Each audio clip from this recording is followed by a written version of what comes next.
Eh, pada pagi hari ini kita bertemu lagi ya. Bertemu masih dalam kondisi daring ya, karena belum memungkinkan untuk pertemuan secara luring.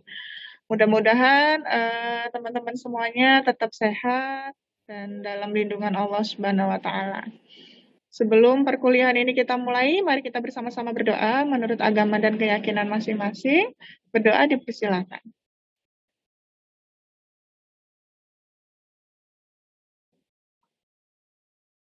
Doa selesai. Eh, ini tadi saya mendapatkan info bahwa beberapa ada yang menjadi relawan vaksinator ya. Iya, Ibu. Iya, Ibu. Di mana, Mbak? Lokasinya di mana? Di itu gedung Gradika. Oh, di Gradika. Oke. Tetap jaga prokes ya, jaga prokes, double masker, benar-benar hati-hati ya. Ini kan kita pertemuan pertama ya. Pertemuan pertama setelah tak bersua berapa lama ya? Kita pemanasan dulu ya, kita main-main dulu ya. Kita main-main dulu. Ini bisa dilihat di chat ya. Kalian coba ketik menti.com.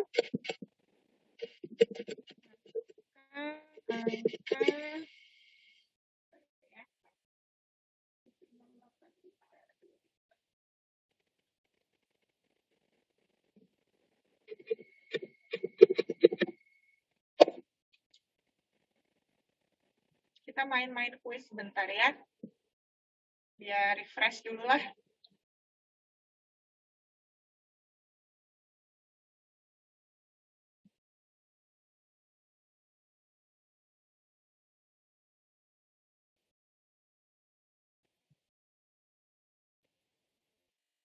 Ada yang sudah bisa masuk? Ya, sudah ada yang bergabung ini.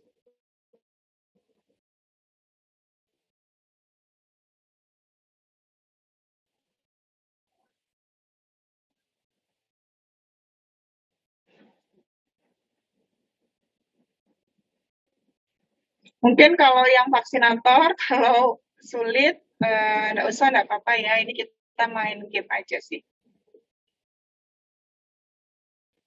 Soalnya nggak banyak, kuisnya cuma 5 aja. Buat pemanasan aja sih ini ya. Ini kan setelah sekian lama nggak buka buku ya. Jadi saya ingin tahu pengetahuan awal teman-teman terkait obstetri ini seperti apa.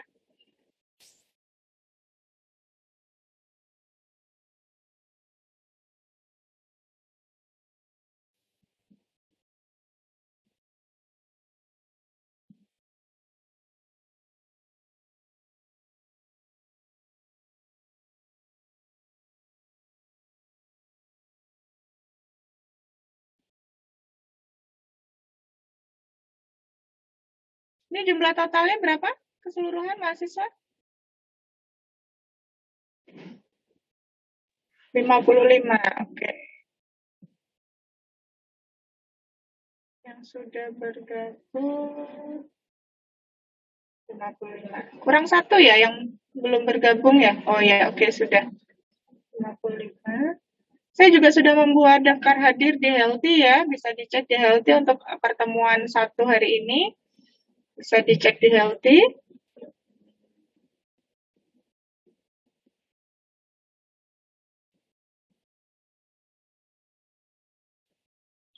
Masih 35 yang bergabung. Kita tunggu sampai 10.45 deh. Nanti kalau memang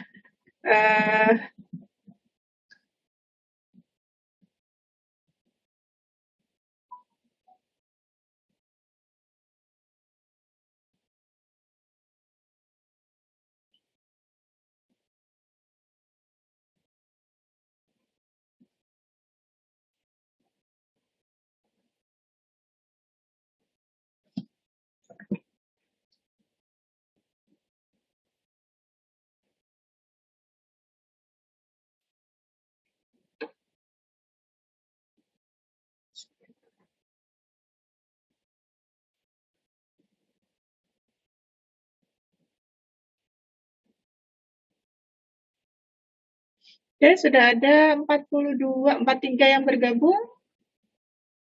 43 sama yang 9 lagi vaksinator ya.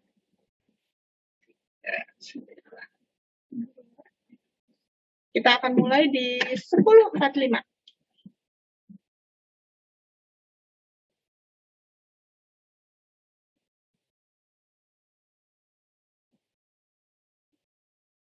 Oke, kita mulai 1, 2, 3. Dimulai dengan pertanyaan pertama.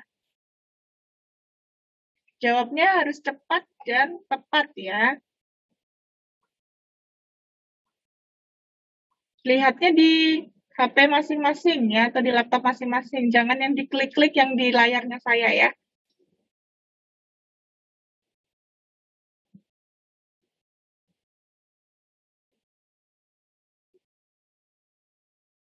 Oke. Sebagian besar menjawab benar ya. Tapi siapa yang paling cepat? Kita lihat.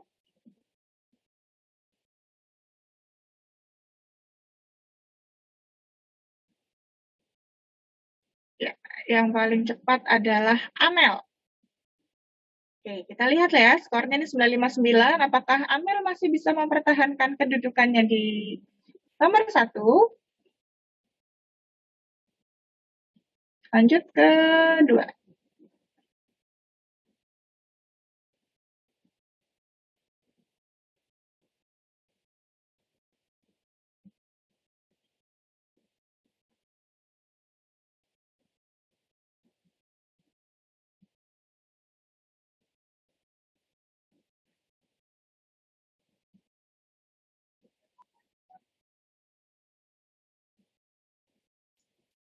Oke, bagus juga ini ya. Meskipun masih ada yang menjawab kuretase dan vakum, jawabannya betul adalah gentle bird.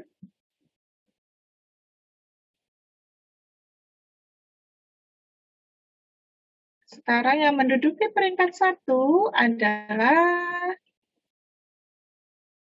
Salma. Ya, poinnya 1952. Lanjut.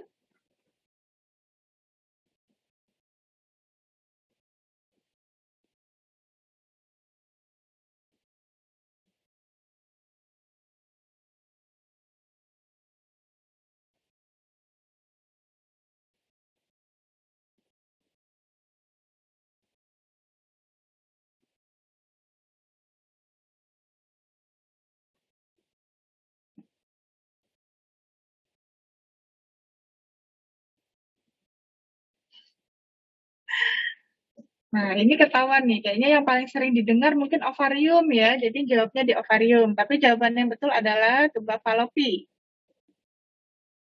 Siapa yang paling cepat dan tepat menjawabnya?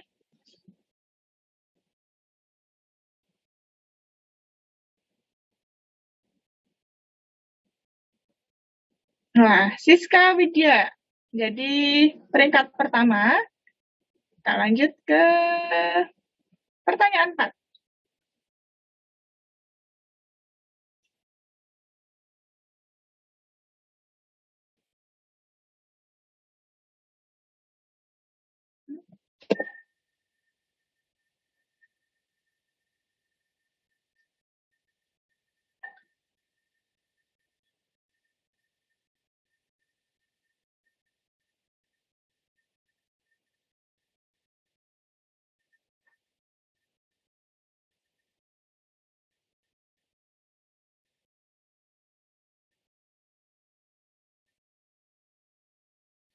Oh, bagus. Ini jadi sudah banyak yang tahu ya terkait mola ya, atau mungkin hanya sekedar menebak.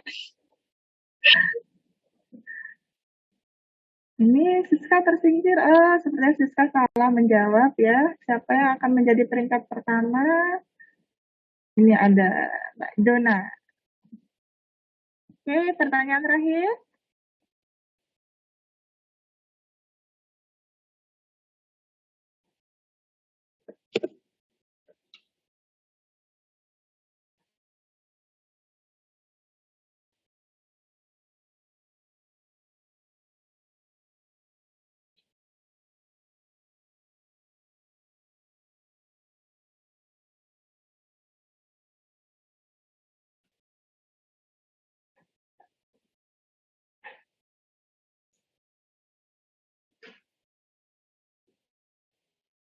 Sebagian besar benar menjawab hyperemesis gravidarum, tapi masih ada yang menjawab anemia dan juga molehidatidosa ya.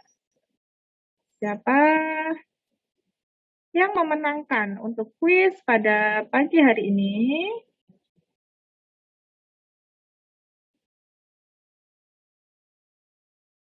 Oke, Mbak Milati Nafila juaranya, tepuk tangan dulu. Oke, Milati Nafila ya yang menang ya. Nah, nanti Mbak Milati Nafila silakan kontak saya ya. Nanti ada sedikit hadiah. Sedikit hadiah, jangan dilihat dari nilainya ya. Itu hanya sekedar bentuk apresiasi saya ya terhadap Mbak Milatun ya. Oke. Baik, tadi dari kuis yang dari 5 soal kuis tadi ya, masih banyak juga yang menjawab salah ya, masih juga banyak yang menjawab salah. Jadi tadi itu kuis itu saya bikin buat tahu ya, untuk persepsi sebenarnya seberapa jauh sih kalian tahu tentang obstetrik. Ya, terbukti dari tadi 5 kuis, saya bisa sedikit sekilas ya, sekilas, oh ternyata banyak juga yang belum tahu istilah-istilah dalam obstetri. Nah, makanya kenapa kita harus belajar obstetri? Nah, karena kaitannya dengan ibu dan anak, karena kaitannya dengan wanita yang akan menjalani kehamilan, persalinan maupun nifas. Ya, apa-apa, nggak usah dibikin sepaneng ya tadi untuk kuisnya itu justru untuk biar agak panas dulu ya, agak panas dulu sehingga harapannya bisa lebih siap untuk mengikuti perkuliahan. Oke, untuk yang tidak ada kendala sinyal, harap kamera on ya.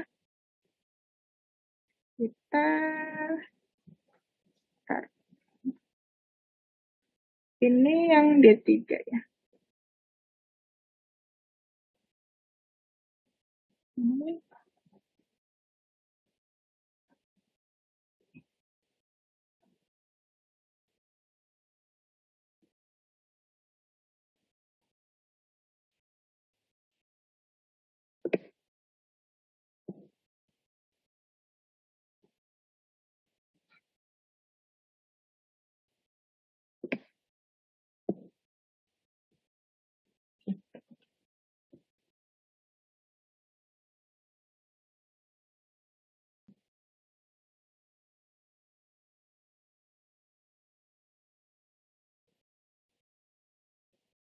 Lulu.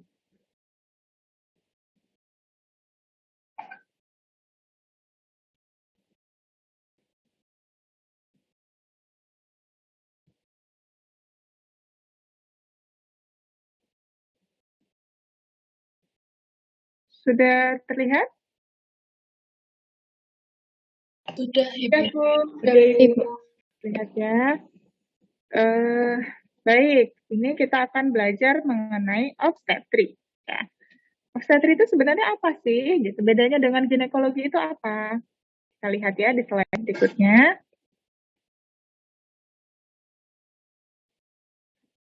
Ya, sebelum kita masuk ke materi, kita bikin peraturan dulu ya. Peraturan atau perjanjian yang saya harap bisa disepakati oleh semua mahasiswa ya. Yang pertama adalah video harus on. Ya, video harus on. Jika memang harus off ya, atau memang ada kendala seperti misalnya ya ini ada beberapa yang jadi vaksinator mungkin susah untuk on cam, ya harap bisa disampaikan. Jadi harus ada penjelasannya kenapa tidak bisa on kamera. Kemudian menggunakan seragam lengkap, ya menggunakan seragam lengkap ini saya lihat juga sudah menggunakan seragam. Meskipun saya nggak tahu ya bawahnya seragam atau enggak, yang pasti yang kelihatan di kamera adalah bagian dada ke atas sudah menggunakan seragam.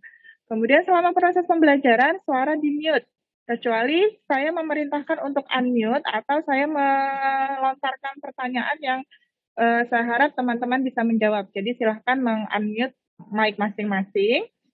Jika tidak bisa bergabung kuliah daring karena kendala sinyal atau hal lain, mungkin bisa disampaikan ya ke saya selaku dosen, atau bisa juga dicari bagaimana solusinya, ya. Atau mungkin sinyalnya lebih bagus kalau dengan off cam misalnya seperti itu ya. Mungkin solusinya dengan meng-off-kan kamera.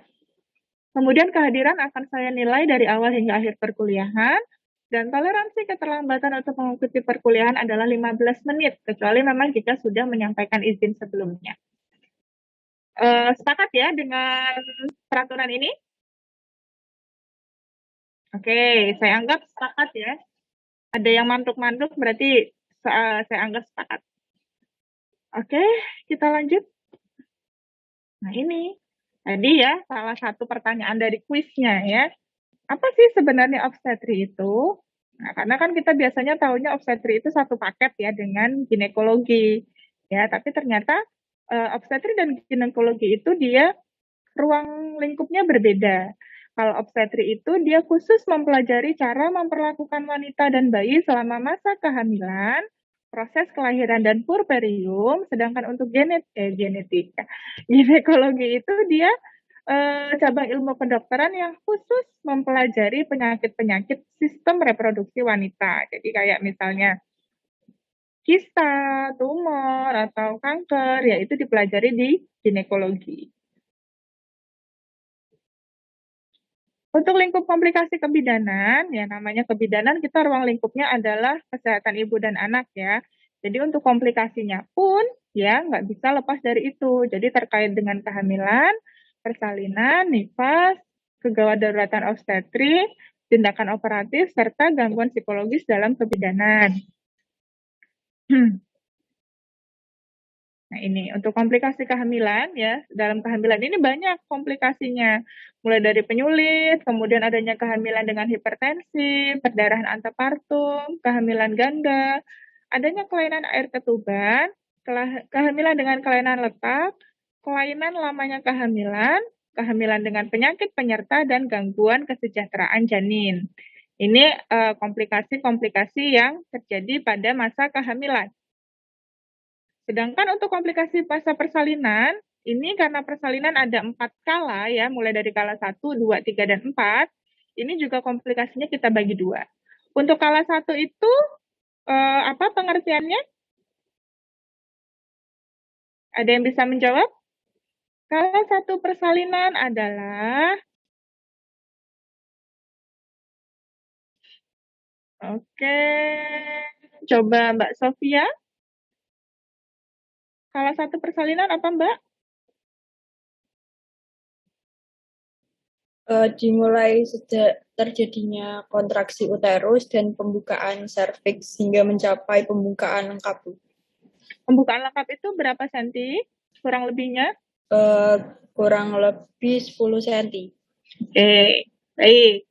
Betul ya, jadi dimulai dengan adanya kontraksi secara teratur, diikuti dengan pembukaan serviks. Sampai pembukaan serviks itu lengkap, itu dinamakan kala 1 persalinan. Untuk kala 2 persalinan, Mbak Anissa?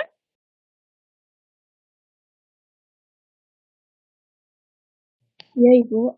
Anissa Hayu, iya. Untuk kala 2 persalinan itu apa? Fase dari dilatasi serviks lengkap 10 cm sampai bayinya lahir. Oke, betul ya. Jadi kala 2 itu pengertiannya mulai dari pembukaan serviks lengkap sampai dengan lahirnya bayi. Untuk kala 3? Saya boleh jawab, Bu. Siapa ini? Ragistian. Oh, boleh. Silakan, Mbak Ragistian. Dimulai segera setelah bayi lahir sampai lahirnya plasenta. Oke, bagus ya. Ini tanpa ditunjuk sudah menjawab sendiri. Bagus, Mbak Ragistian ya. Jadi kala 3 itu juga disebut dengan kala uri ya. Segera setelah bayi lahir sampai dengan keluarnya plasenta. Untuk kala 4-nya, ini sekalian belajar tentang kala-kala dalam persalinan ya. Kala 4-nya? Saya Bu mau jawab. Oke, silakan. Kala 4 dimulai setelah lahirnya plasenta sampai 2 jam setelahnya.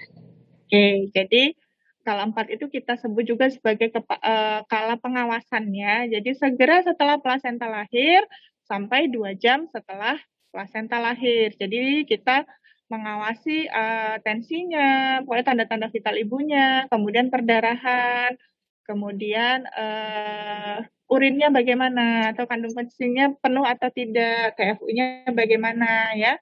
Itu kita sebut dengan kala 4.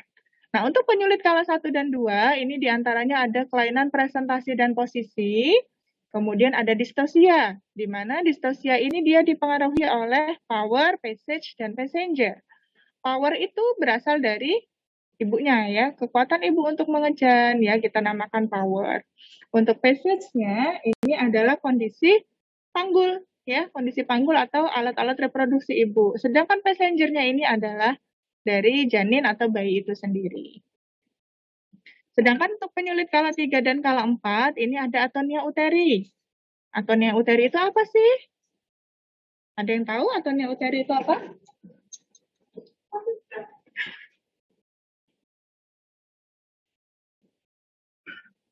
Ada? Ya, jadi atonia uteri itu di mana kontraksi uterus itu sama sekali tidak ada ya. Jadi uterusnya tidak bisa berkontraksi, sehingga dia bisa menyebabkan apa? Perdarahan ya pada saat setelah persalinan.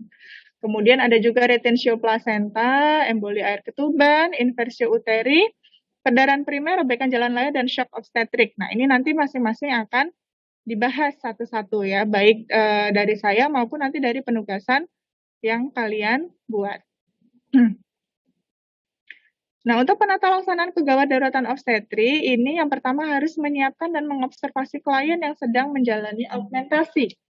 Augmentasi itu apa?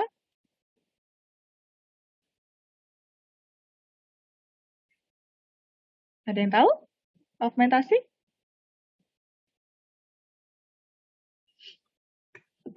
Ya, jadi augmentasi itu apa namanya?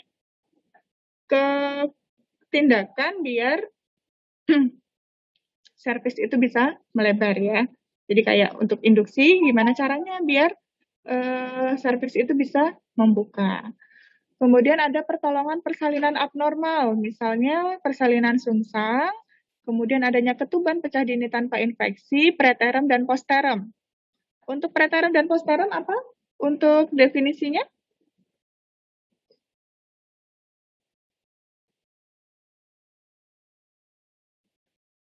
Ada yang tahu? Preterm itu apa? Posterm itu apa? Karimatul tahu mungkin? Kalau preterm itu persalinan obstetrik prematur, Bu. Prematur, berarti umur kehamilan kurang dari berapa? Sebelum 37 minggu. Oke, bagus. Sebelum 37 minggu ya. Sebelum 37 minggu itu kita katakan sebagai preterm atau prematur. Untuk posterm? Mbak Vera Safila? Mbak Vera Safila lagi ini ya. Meisha. Posterm?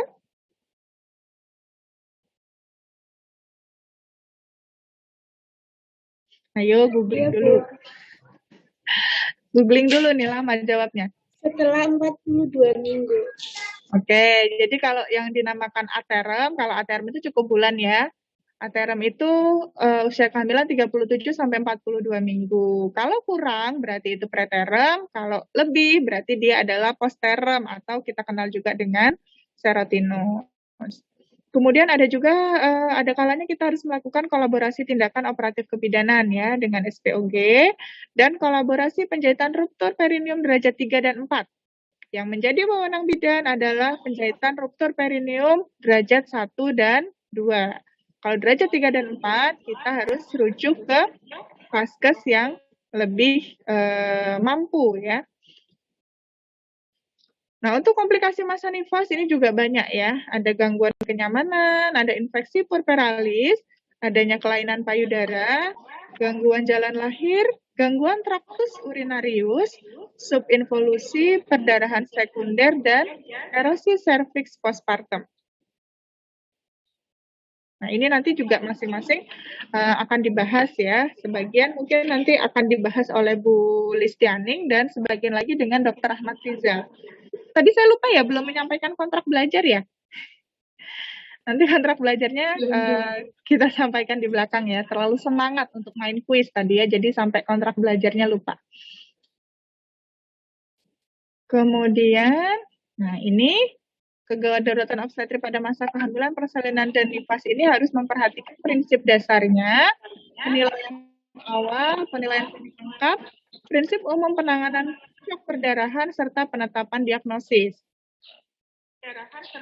Sedangkan ini tadi ya kegawat daruratannya ada perdarahan kehamilan trimester 3, ada juga eklamsi, partus lama atau partus macet, perdarahan postpartum primer dan perdarahan postpartum sekunder. Ya, ini juga nanti akan kita, kalau perdarahan kehamilan trimester 3 ini biasanya kok suara saya ada yang Oke. Untuk perdarahan kehamilan trimester 3 ini biasanya dia disebabkan oleh solusio plasenta dan plasenta previa. Ya, kalau eklamsi ini dia akibat dari preeklamsi atau hipertensi yang tidak bisa ditangani sehingga mengakibatkan kejang serta penurunan kesadaran. Kemudian untuk partus lama dan partus macet, ini kalau partus lama biasanya pembukaan itu tidak bertambah ya, tidak bertambah jadi dia kalau partus lama masih di kala 1, sedangkan partus macet itu pembukaan dia sudah lengkap, tapi tidak juga terjadi persalinan. Kemudian adanya perdarahan postpartum primer dan perdarahan postpartum sekunder. Nah, ini untuk kegawatan daruratan yang harus kita rujuk ya, banyak ya, ini nanti bisa dilihat ya, banyak, yaitu terkait dengan kasus obstetri, adanya sepsis, dan juga shock septik. Ini tadi tindakan operatif dalam kebidanan ya, harus tahu indikasinya apa, kenapa kok harus dibedah ya, kemudian persiapan prabedah dan anestesinya bagaimana, setelah dilakukan tindakan bagaimana, itu juga harus dievaluasi ya. Kalau sekarang kan sepertinya untuk tindakan bedah SC itu lebih banyak karena request ya, karena permintaan dari pasien, bukan karena indikasi medis. Kalau dulu kan memang murni karena indikasi medis. Indikasi medis itu ya karena memang dia tidak memungkinkan untuk persalinan secara pervaginan. Tapi kalau sekarang kan kayaknya lebih banyak ke, ini tanggalnya cantik, ya biar nanti di SC aja deh. Tanggal 21 bulan 2 tahun 2021 misalnya, 21/2/21 misalnya ya. Jadi dibikin tanggal cantik, saya SC aja lah. Nah, itu bukan tindakan, bukan indikasi medis ya, kalau seperti itu, indikasi atas permintaan pasien. Kemudian, ini tindakan operatif dalam kebidanan, ini tadi ya sudah masuk juga ke pertanyaan kuis ya, di antaranya adalah vakum, forceps ya, ada SC, embriotomi, ini dia harus mengeluarkan mengeluarkan embrio atau janin itu dengan merusak salah satu atau bagian-bagian dari janin tersebut. Kemudian juga ada uretase. Nah, ini nanti bagiannya Dr. Rizal ya. Rahmat Rizal ini nanti bagian yang akan menjelaskan untuk tindakan-tindakan operatif dari kebidanan. Ada juga gangguan psikologis dalam kebidanan. Kalau tadi kita berbicara secara fisik ya. Secara fisik ini kita berbicara mulai psikis ya. Gangguan psikologis itu ada depresi, ada psikosis, dan psikoneurosa. Depresi ini bisa terjadi mulai dari kehamilan sampai persalinan, bahkan nanti sampai ke postpartum. Kalau postpartum kita biasa mengenal tahapan awalnya dari depresi itu adalah postpartum blues ya. Ada gejala postpartum blues, dia mungkin merasa lelah, merasakan capek, justru merasa sedih. Nah, itu kalau tidak tertangani dengan baik bisa mengakibatkan depresi, psikosis, atau bahkan psikoneurosa. Ya, kalau udah psikosis dia sudah mulai bayang-bayang ingin membunuh anaknya, ingin bunuh diri, itu sudah termasuk ke tahapan psikosis. Nah, ini untuk tugasnya nanti kalian silakan bagi menjadi kelompok-kelompok kecil ya. Untuk pengaturannya saya serahkan kepada Komting atau Sipen buat PowerPoint beserta makalahnya atau juga jadi PowerPoint atau video ya plus makalahnya dari materi pertemuan 3 sampai 4.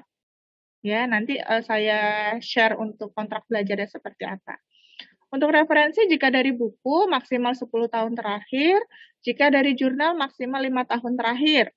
Jika ada yang perlu didiskusikan atau ditanyakan, bisa kontak saya ini melalui WA saya, ini sudah saya cantumkan, atau bisa juga email ke email seperti tercantum pada Zoom ya. Oke, selesai untuk materi 1. Sampai di sini ada yang mau ditanyakan dulu? Saya share dulu untuk kontrak belajarnya ya. Nah, ini.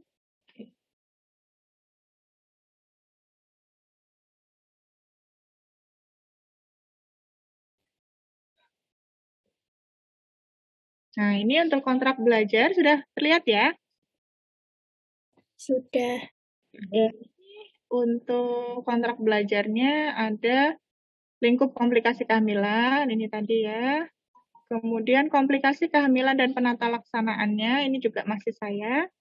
Jadi sampai pertemuan 4 ini saya. Untuk pertemuan 5 sampai pertemuan 7, 5 sampai 7 ini ada Bulis, ya, Bulis Tianing Eko. Kemudian pertemuan 8 sampai selesai ini Dr. Rahmat Rizal Wicaksono atau Dr. Sony. Sudah punya kontaknya Dr. Sony? Belum, Bu. Belum. Oke, nanti Sofia kontak saya ya, biar saya kasih ya. Ini Iya, beliau Bu. namanya Rahmat Rizal Budi Wicaksono, tapi biasanya dipanggil Dr. Sony ya. Iya, Bu. Oke. Jadi nanti untuk kontrak belajar juga saya serahkan ke Sipen.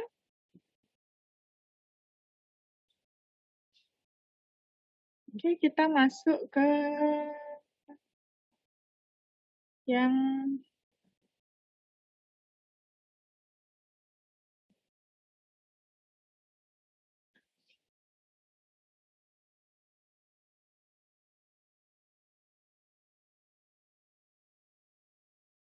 salah.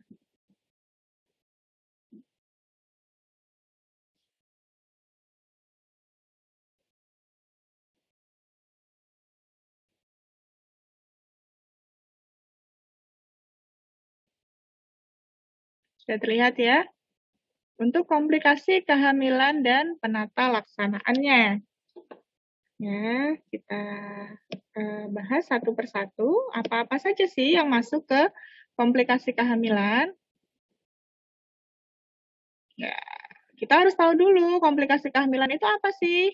Ya, komplikasi kehamilan itu semua penyakit, semua penyulit, semua kelainan yang terjadi pada masa kehamilan. Baik di trimester 1, 2, ataupun 3. Ya, itu kita namakan sebagai komplikasi kehamilan. Kemudian, nah ini komplikasi kehamilan pada trimester 1, 2, dan 3. Macam-macamnya ada banyak ya. Ada abortus, ada hiperemesis gravidarum, ada molahidatidosa, ada yang kita namakan dengan blighted ovum, ada KET atau kehamilan ektopik terganggu, dan ada anemia. Yang pertama kita adalah abortus ya. Abortus kalau tadi persalinan preterm itu dia kurang dari 37 minggu. Lah kalau abortus dia berakhirnya kehamilan sebelum janin mencapai berat 500 gram atau umur kehamilan kurang dari 20 minggu. Kalau berdasarkan WHO dan Vigo ini menyatakan bahwa abortus itu jika usia kehamilannya kurang dari 20 sampai 22 minggu. Untuk insidensinya ini 80% terjadi pada trimester 1 atau usia kehamilan kurang dari 13 minggu dan jarang terjadi pada trimester 2. Sebentar ya.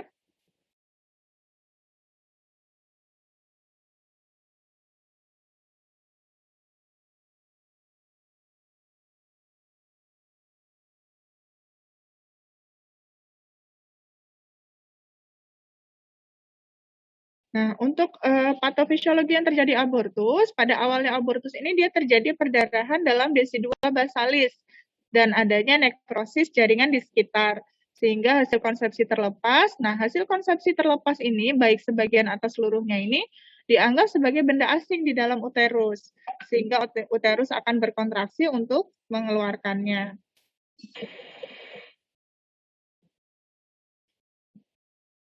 Nah, untuk etiologi abortusnya ini banyak ya, banyak faktor-faktornya. Ya, banyak faktor-faktornya. Ini ada faktor genetik atau kromosom, di mana faktor genetik ini ternyata menjadi faktor yang paling sering. Ya, 70% dalam 6 minggu pertama, 50% sebelum 10 minggu, dan 5% setelah 12 minggu kehamilan. Ada juga faktor infeksi, prevalensinya 15%, di mana infeksi ini disebabkan oleh kuman yang menginfeksi indung telur dan endometrium. Ada juga infeksi akibat virus seperti rubella dan herpes. Ada infeksi non-spesifik serta adanya infeksi lokal. Dan juga malaria. Ini malaria juga dimasukkan sebagai faktor infeksi. Infeksi ini bisa menyebabkan kematian atau cacat berat pada janin. Untuk faktor mekanik, ini ada dari ovum, seperti gemeli atau hidramnion. Kemudian ada faktor dari rahim, adanya hipoplasia dan hipotrofi, cacat bawaan, serta anomali uterus. Dan ada faktor serviks inkompeten, menyebabkan 30% dari abortus pada trimester 2. Serviks inkompeten ini di mana serviks itu tidak bisa mempertahankan kehamilan. Jadi semakin tua usia kehamilan, serviksnya ini dia semakin nggak bisa menutup. Harusnya kan serviks tetap menutup ya sampai nanti usia kehamilan aterem. Nah, kalau serviks inkompeten, dengan seiring membesarnya usia kehamilan, dia perlahan-perlahan akan membuka. Dia tidak bisa mempertahankan menutupnya serviks. Jadi kalau serviks sudah membuka, otomatis akan untuk mengeluarkan janin. Kemudian juga ada faktor hormonal, di mana kadar beta-HCG yang tinggi dan kadar progesteron rendah, ini juga bisa menyebabkan risiko abortus. Untuk faktor autoimun, ini sebesar lebih dari 80% kasus abortus terjadi akibat kelainan imunologi, seperti lupus dan antifosfolipid antibody. Kemudian faktor lingkungan, seperti mungkin ibunya merokok atau mendapat paparan asap rokok, serta konsumsi obat-obatan juga bisa menyebabkan abortus. Untuk faktor risiko abortus, ini ada usia, ada berat badan ibu, ada faktor lain, serta ada riwayat abortus sebelumnya. Jadi kalau usia, ternyata 29% abortus terjadi pada usia lebih dari 35 tahun. Ini akibat adanya anomali struktur genetik dan kelainan trisomi. Kemudian berat badan ibu, ternyata berat badan ibu dengan IMT berlebih, kemungkinan abortusnya 2 kali lebih besar. Untuk faktor lingkungan, misalnya paritas dan jarak kehamilan terlalu dekat, di mana rahim itu mungkin belum siap ya, jadi mungkin baru melahirkan, kemudian 5 bulan atau 3 bulan kemudian kok sudah hamil lagi, padahal rahimnya kan belum pulih sempurna ya. Jadi kemungkinan terjadinya abortus juga tinggi. Kemudian adanya riwayat abortus. Riwayat abortus misalnya dia sudah pernah 1 kali abortus, nah dia kemungkinannya 8% kemungkinan untuk terjadi abortus lagi. Semakin sering dia mengalami abortus, maka semakin tinggi resiko untuk terjadinya abortus berulang. Nah, untuk klasifikasinya ada imminence, ada incipience, incomplete, complete, misabortion, dan habitualis. Kalau imminent, dia bersifatnya mengancam. Mengancam, dia belum terjadi abortus, tapi ada kemungkinan dia terjadi abortus kalau tidak segera ditangani. Nah, ini kata kuncinya adalah mengancam. Hasil konsepsi masih di dalam uterus, tidak ada dilatasi serviks, dan ostium uteri internum masih tertutup. Kalau abortus insipient, dia sedang berlangsung. Kata kuncinya sedang berlangsung ya untuk insipient. Hasil konsepsi masih dalam uterus, tapi sudah OUI-nya sudah terbuka. Dilatasi serviks juga meningkat. Untuk anti-incomplete, namanya incomplete, berarti kan belum komplit ya, sebagian masih di dalam dan sebagian sudah di luar. Jadi sebagian sudah keluar, tapi masih ada sisa di dalam. Ini bisa menimbulkan perdarahan dan nyeri perut bagian bawah, OUI-nya terbuka, dan ditandai dengan keluar darah beserta jaringan. Untuk AB komplit, namanya komplit ya, berarti dia sudah lengkap. Sudah keluar semua secara keseluruhan. Biasanya terjadi ini pada kehamilan awal-awal ya, usia kehamilan kurang-kurang dari 13 minggu. Ostium uteri eksternum tertutup dan uterusnya sudah mengecil karena memang semua hasil konsepsi sudah keluar. Untuk misabortion, ini janinnya meninggal tapi masih tertahan di dalam rahim. Sedangkan habitualis, dia abortus spontan lebih dari 3 kali secara berurut-urut. Jadi misalnya dia sudah abortus sekali, kemudian hamil lagi, abortus lagi, kemudian hamil lagi, abortus lagi. Nah, itu dinamakan abortus habitualis. Untuk penanganannya ini juga berbeda-beda ya. Kalau untuk imminence, karena dia masih mengancam, belum terjadi, nah kita bisa melakukan atau menyarankan pasien untuk bed rest dulu, kemudian dilakukan USG, apakah janinnya masih hidup atau sudah mati. Untuk insipiens, ini perlu dilakukan pengeluaran hasil konsepsi dengan kuret vakum atau punam ovum. Kalau punam ovum itu kayak sendok gitu, jadi dikerok ya namanya ya. Untuk incomplete penanganan shock, karena incomplete tadi kan ada kemungkinan terjadinya perdarahan kalau jika hasil konsepsinya masih berada di dalam. Untuk komplit, bila terjadi anemia, sferosum.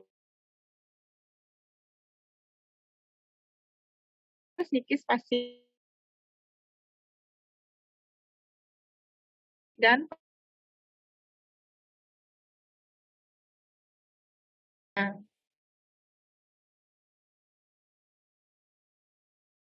perdarahan, dia juga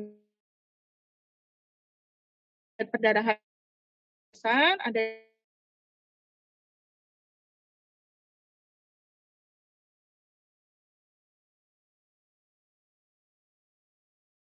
kalau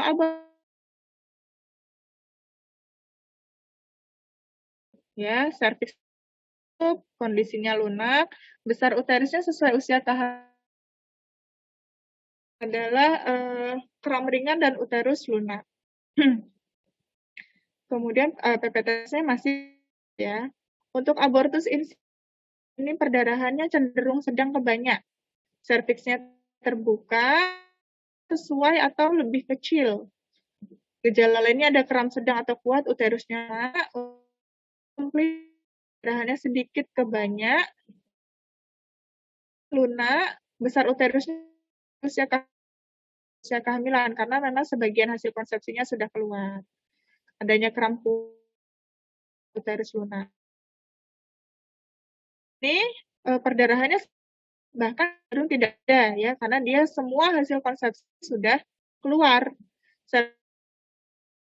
Besar uterusnya pastinya dia kehamilan atau tanpa kram, masa kehamilan bisa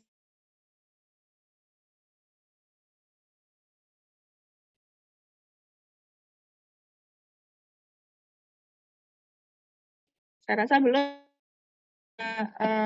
sudah cukup jelas juga untuk penjelasan abortus. Kita lanjut ke hiperemesis gravidarum. Ini tadi juga masuk ke kuis ya. Hiperemesis gravidarum itu apa sebenarnya? Jadi dia kondisi di mana pasien hamil itu mual, muntah secara terus-terusan atau berulang kali dalam satu hari ya, sampai dia tidak bisa beraktivitas ya, sampai lemas. Jadi bisa juga didefinisikan sebagai mual muntah pada kehamilan yang menetap dengan frekuensi muntah lebih dari 5 kali per hari disertai dengan penurunan berat badan. Jadi penurunan berat badannya itu lebih dari 5% dari berat badan sebelum hamil. Di mana hiperemesis gravidarum ini dapat menyebabkan ketidakseimbangan elektrolit asam basa, kekurangan gizi, bahkan kalau memang tidak tertangani bisa menyebabkan kematian. Nah, etiologinya ini belum jelas sebenarnya penyebabnya apa ya, penyebab pastinya itu apa. Bahkan ada juga yang mengatakan bahwa ini hanya sekedar kayak kondisi psikologis ya, jadi belum diketahui dengan pasti untuk etiologinya seperti apa.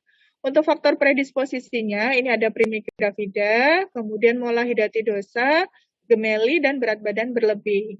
Mola hidatidosa itu juga biasanya disertai juga dengan tanda-tanda mual muntah yang hebat dan ukuran atau tinggi fundus uteri ini tidak sesuai dengan usia kehamilan. Biasanya dia lebih besar dari usia kehamilan.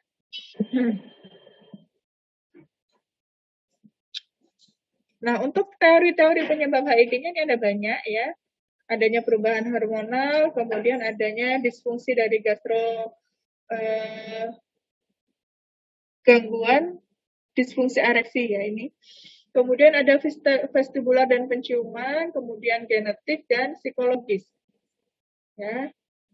Jadi kalau HCG tinggi pada trimester 1, biasanya umur kehamilan 9 minggu, ini biasanya wanita hamil ini mengalami hipertiroidisme sementara. Diketahui hipertiroid ini juga bisa menyebabkan hiperemesis gravidarum. Kemudian adanya gangguan bakteri atau gangguan pencernaan seperti ulkus, hepatitis, pankreatitis, ini juga bisa menyebabkan HEG.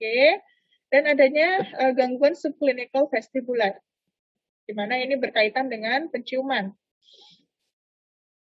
Untuk komplikasi HEG, jika tidak tertangani dengan baik, ini tadi HEG dapat mengakibatkan gangguan metabolisme tubuh, kemudian bisa menyebabkan lahirnya bayi dengan berat badan lahir rendah, melahirkan bayi preterm, adanya kecacatan pada bayi, dan abortus. Kecacatan pada bayi karena mungkin ibu sama sekali tidak bisa menerima asupan sehingga zat-zat yang dibutuhkan oleh janin dalam kandungan juga tidak terpenuhi sehingga terjadi kecacatan pada bayi. Untuk penata laksanaannya, ini kita bisa memberikan edukasi tentang kehamilan, baik itu perubahan fisik maupun psikologis.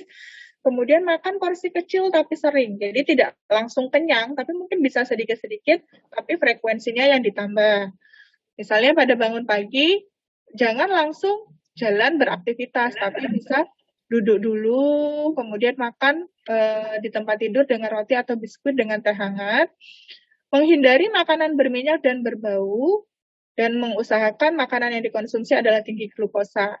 Kemudian bisa juga kita memberikan sedatif seperti phenobarbital dan vitamin B kompleks untuk bisa mengurangi rasa mual atau muntahnya. Kemudian kalau pada ibu dengan hiperemesis gravidarum, kita tunda dulu untuk pemberian tablet FE ya, karena itu bisa merangsang mual muntahnya lagi. Jadi kalau ibu masih mual muntah, kita tidak memberikan tablet FE terlebih dahulu. Nah, ini tadi juga ya, kita sudah membahas tentang mola hidatidosa. Atau kalau secara awam kita kenalnya dengan hamil anggur ya, karena memang apa ya ini kayak anggur-anggur yang bergerombol ya. Ini merupakan kelainan tropoblas pada kehamilan, di mana sel-sel filicorialis membentuk gelembung-gelembung putih ya, bergerombol seperti anggur, berisi cairan yang akan menyebabkan kegagalan dalam pembentukan janin, sehingga sel-sel tersebut akan berkembang menjadi sel-sel hidrofik. Hormon HCG biasa meningkat pada kondisi mola hidatidosa. Mola hidatidosa ini juga disebut sebagai penyakit tropoblas gestasional yang dapat berkembang menjadi keganasan atau koriokarsinoma. Ada juga pembagiannya adalah mola komplit. Jadi sel-sel filicorialis itu berkembang menjadi sel hidrofik seluruhnya. Tidak ada janinnya, benar-benar dia sel hidrofik ini. Seperti ini kan benar-benar seperti anggur ya. Kalau parsial, dia sebagian tumbuh menjadi janin gitu ya, tumbuh menjadi janin, tapi sebagian lagi tidak. Tapi biasanya ini tidak bisa berlangsung sampai aterem ya. Biasanya perkembangan janinnya terhambat dan sebagian besar meninggal dalam beberapa minggu konsepsi. Tanda dan gejalanya, ini pertumbuhan uterusnya abnormal, di mana biasanya dia lebih besar dari usia kehamilan yang seharusnya. Adanya mual muntah parah, perdarahan pervaginam pada 3 bulan pertama, dan muncul gejala hipertiroidisme seperti intoleransi panas, denyut jantung cepat, gelisah, gugup, kulit hangat, dan lebih lembab dari biasanya. Ini tanda-tanda mola hidatidosa. Untuk faktor predisposisinya, ini adanya defisiensi beta-karotin, hamil di usia terlalu muda atau tua. Nah, jadi memang 4 terlalu itu sebaiknya dihindari ya. 4 terlalu kan diantaranya terlalu muda ataupun terlalu tua. Pernah mengalami mola sebelumnya, kemudian ibu yang merokok, atau menggunakan kontrasepsi oral serta golongan darahnya A atau AB. Kalau ini saya ambil faktor-faktor predisposisinya berdasarkan penelitiannya. Untuk diagnosisnya, untuk mola ini dia ada mual dan muntah hebat, ukuran uterus lebih besar dari usia kehamilan, tidak ditemukan janin intrauteri, adanya takikardi dan berdebar-debar, atau tadi ya, adanya tanda-tanda tirotoksikosis atau kelebihan hormon tiroid. Untuk abortus mola, ini perdarahan per vagina berupa bercak hingga berjumlah banyak, adanya nyeri perut, serviks terbuka, dan keluar jaringan seperti anggur, tidak ada janinnya.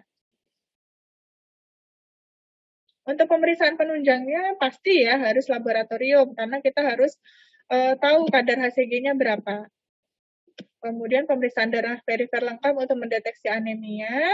Pemeriksaan hormon tiroid jika didapatkan adanya tanda-tanda tirotoksikosis. Karena tadi memang tanda gejalanya mola itu diantaranya ada gejala hipertiroidisme. Untuk USG-nya, untuk mengidentifikasi gambaran mola, terdapat gambaran yang spesifik seperti sarang tawon atau badai salju kalau kehamilan dengan mola. Pada mola komplit tidak didapatkan gambaran janin, tapi pada mola parsial bisa ditemukan gambaran janin. USG ini juga dilakukan untuk melihat ada tidaknya kista lutein.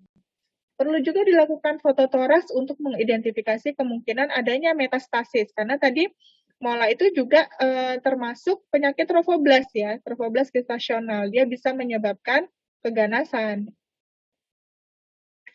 Untuk tata laksana, kita sebagai bidan jelas-jelas tidak punya wewenang untuk melakukan penata laksanaan pada mola. Jadi tidak boleh dilakukan di vaskes dasar. Ibu harus dirujuk ke vaskes dengan fasilitas lengkap. Namun sebelum merujuknya, kita harus memperhatikan stabilkan kondisi pasien, persiapkan darah untuk transfusi, karena kemungkinan mola itu juga bisa menyebabkan anemia atau anemia karena perdarahan. Koreksi keadaan koagulopati, tangani hipertensi, dan observasi kemungkinan terjadinya krisis tiroid. Komplikasi dari mola yang utamanya adalah perdarahan, adanya perforasi uterus, emboli sel trophoblast, adanya keganasan, dan tirotoksikosis tadi ya, hipertiroid. Kita lanjutkan ke KET, ya, kehamilan ektopik terganggu. Yang namanya terganggu itu pasti dia menyebabkan kesakitan atau ketidaknyamanan pada ibu hamil ya. Pengertiannya adalah kehamilan di luar rongga rahim di mana telur yang telah dibuahi berimplantasi dan tumbuh di lokasi lain selain lapisan dalam rahim. Tadi masih ada ya yang menjawab KET itu terjadinya di uterus ya. Kalau di uterus mah itu secara wajar dia memang kehamilan terjadinya di uterus. Ya, yang merasa menjauh uterus tidak usah senyum-senyum ya. Salah jawabannya. Nah, terjadinya ini dia paling banyak di tuba falopi. 95% terjadi di tuba falopi. Ya, dapat pula terjadi di ligamentum latum, ovarium, serviks, atau tempat lain di rongga perut. Tapi paling banyak dia terjadinya di tuba falopi. KET merupakan penyebab utama kematian ibu pada trimester 1 kehamilan. KET disebabkan karena adanya gangguan transportasi sel telur yang telah dibuahi melalui tuba falopi ke dalam rahim. Jadi dia sudah dibuahi di tuba falopi, tapi mau menuju ke rahim, itu dia nggak bisa, sehingga akhirnya dia tertanamnya di tuba falopi. Yang namanya tuba falopi kan kecil ya, kayak pipet gitu ya. Semakin membesar usia kehamilan, otomatis dia akan menyebabkan tuba falopi juga semakin besar ya, semakin besar kan tapi ada batasannya, sehingga itu menyebabkan sakit yang luar biasa. Nah ini tuba falopi segini gitu ya. Jadi kehamilan ektopik bisa terjadi di yang bulat-bulat ini ya. Nah kalau terjadi di sini di tuba falopi, nah dia semakin membesar, tuba falopinya kan nggak cukup lagi kan, sehingga akan menyebabkan sakit luar biasa. Sehingga mau nggak mau tidak bisa dipertahankan kalau di tuba falopi, harus diangkat. Bagi yang mau ke kamar mandi dipersilakan ya. Nah, ini faktor resikonya usia lebih dari 35 tahun, adanya riwayat pelvic inflammatory disease dan operasi tuba sebelumnya. Jadi mungkin sebelumnya sudah pernah ada operasi tuba, di mana mungkin bekas operasinya itu menyebabkan adanya luka parut ya, luka parut di mana menghalangi atau menghambat transportasi ovum yang sudah dibuai sperma tadi untuk bisa sampai ke rahim. Adanya riwayat endometriosis, adanya riwayat kehamilan ektopik dan abortus berulang, adanya riwayat infertilitas yang menggunakan obat perangsang ovulasi, kemudian kelainan kongenital dari bentuk tuba falopi dan penggunaan AKDR. Ini merupakan faktor-faktor resiko terjadinya kehamilan ektopik terganggu. Untuk gejala kliniknya, ini tetap ada amenore 6-10 minggu, nyeri perutnya hebat, berawal dari satu sisi, ya di tengah, kemudian akan menjalar ke seluruh perut. Hipotensi dengan gejala hemoperitonium, ya nyeri bahu, bising usus tidak ada, perutnya buncit, klien dapat shock karena rasa sakit yang sangat ya diikuti juga dengan nyeri pada adnexa. Untuk diagnosisnya harus tes kadar HCG. Pada kehamilan ektopik, kenaikan HCG lebih lambat atau lebih rendah dari hamil normal. Perlu juga melakukan USG untuk mendiagnosa secara pasti, dan USG transvaginal ini biasanya akan membuat hasil yang lebih akurat. Perlu juga dilakukan puldosintesis untuk melihat apakah ada darah di ruang belakang rahim atau di kafum Douglas, dan juga pemeriksaan panggul untuk menentukan lokasi nyeri yang biasanya bersifat tajam atau menusuk di salah satu sisi abdomen, panggul, bahu, atau leher. Komplikasinya ini perdarahan, kerusakan ginjal, dan kematian. Angka kejadian salpingektomi meningkat sebesar 80,6%, di mana 70,5%-nya karena kehamilan tuba. Salpingektomi itu jadi pengambilan saluran tuba ya.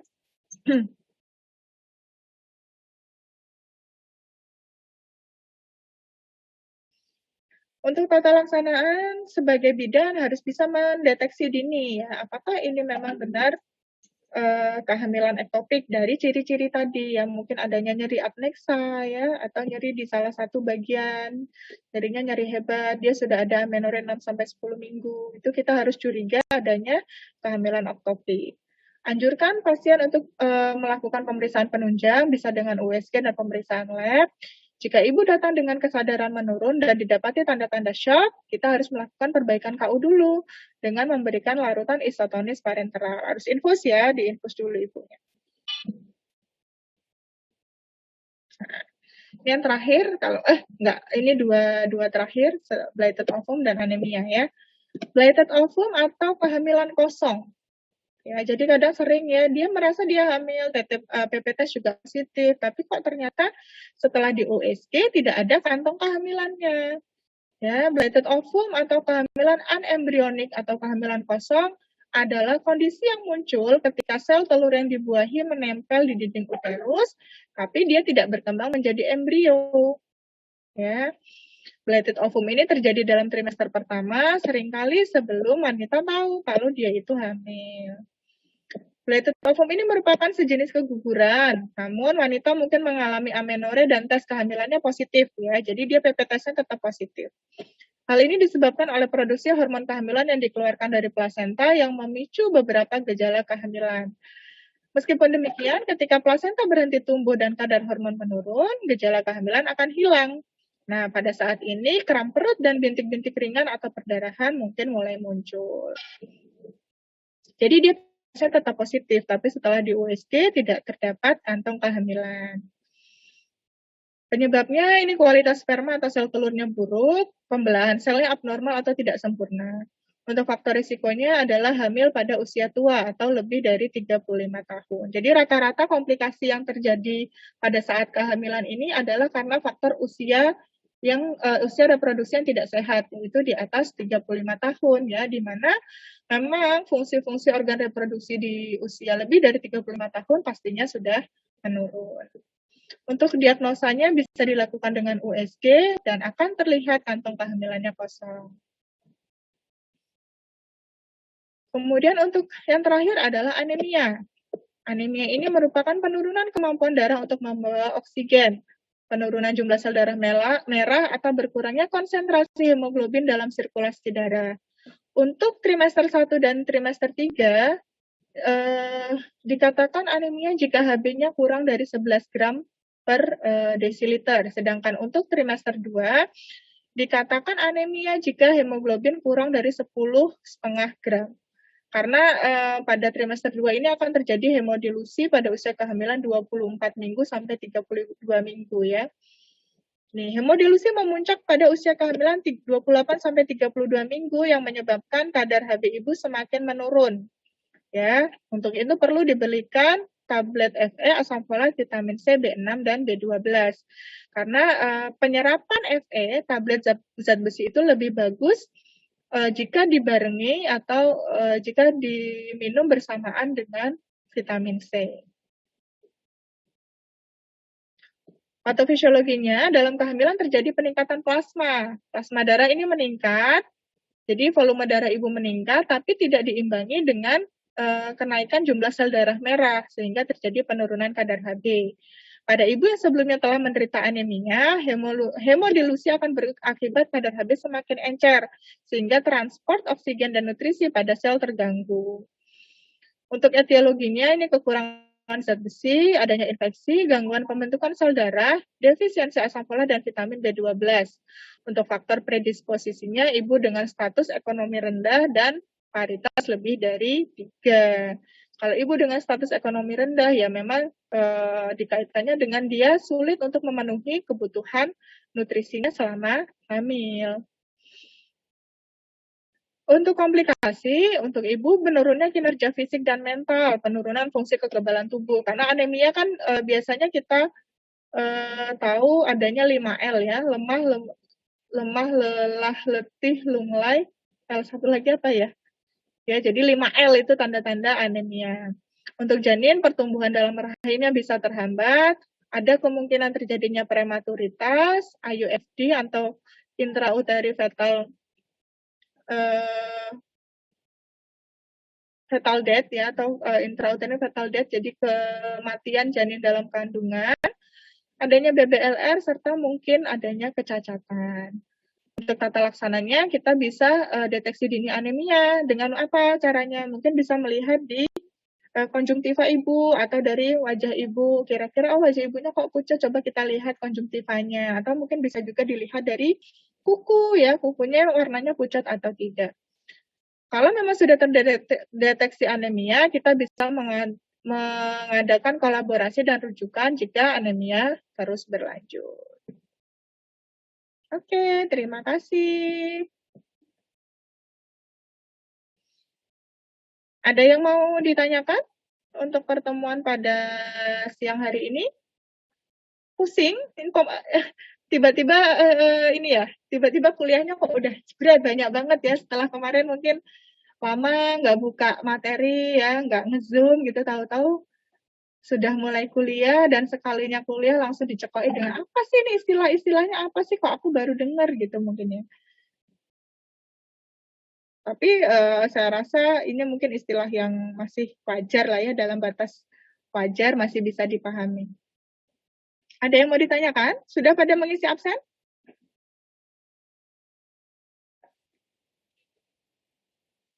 Ada kesulitan mengisi absen di Healthy? Nggak ada kan? Tidak, Bu, sudah ngisi. Ada ya? Oke. Ada yang mau ditanyakan atau diklarifikasi?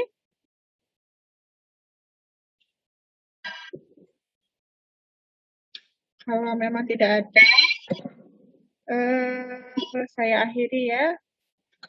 Saya akhiri pertemuan pada siang hari ini. Ada kekurangannya, saya mohon maaf. Tadi Milatin ya? Milatin yang menang tadi ya? Iya, Bu. Nanti kontak saya ya. Iya, Bu. Oke. Ada kurangnya, saya mohon maaf yang sebesar-besarnya. Saya akhiri. Assalamualaikum warahmatullahi wabarakatuh. Waalaikumsalam warahmatullahi wabarakatuh. Terima kasih, Bu. Ya, tetap semangat, stay safe, stay healthy, stay happy ya. Yang bertugas jadi relawan vaksinator juga hati-hati, tetap prokes ya. Sampai berjumpa di pertemuan berikutnya. Ibu mohon maaf, mau Ya. dokumentasi terlebih dahulu. Oke, silakan. Slide 1.